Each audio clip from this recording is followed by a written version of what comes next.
souverain a abordé ce soir un point extrêmement important que nous remarquons dans nos conversations quotidiennes au Maroc. Il y a parmi nous, effectivement, ceux qui ne croient même pas en l'existence réelle du virus malgré les efforts de sensibilisation déployés sur plusieurs niveaux.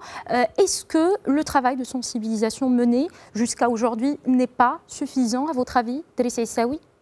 Vous savez, quand on est dans une situation de crise comme celle-ci, il est extrêmement difficile de savoir si on a convaincu ou pas. Pourquoi? Parce que nous avons un phénomène qui ronge les antres de la société et vous avez de l'autre côté des gens qui essaient de s'adapter.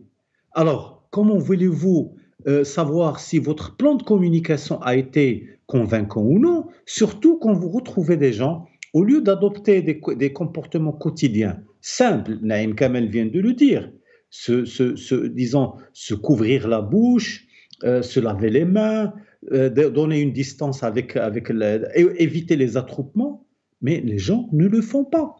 Ils font exactement le contraire de ce qu'on est en train de dire aujourd'hui. Alors, la communication, il y a eu un grand effort.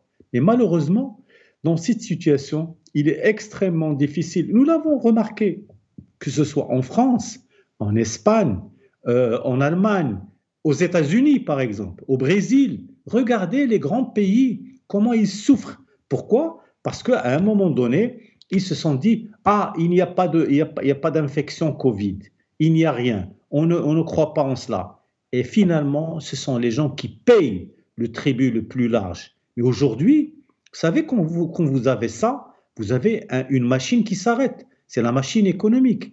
Il y a effectivement un plan qui a été travaillé. Ça a été demandé par le roi Mohammed VI et ça a été travaillé par le ministère des Finances et les autres ministères.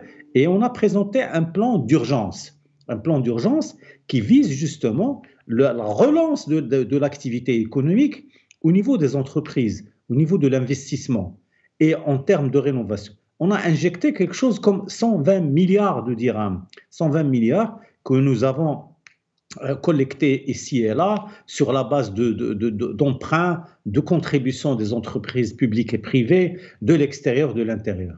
Mais quand on fait tout ce travail et vous avez à côté des gens complètement irresponsables qui se mettent dans les rues et qui commencent à se comporter de manière complètement irrationnelle et irresponsable, il est extrêmement difficile de mesurer la capacité de votre communication à être performante et à arriver à des résultats concrets.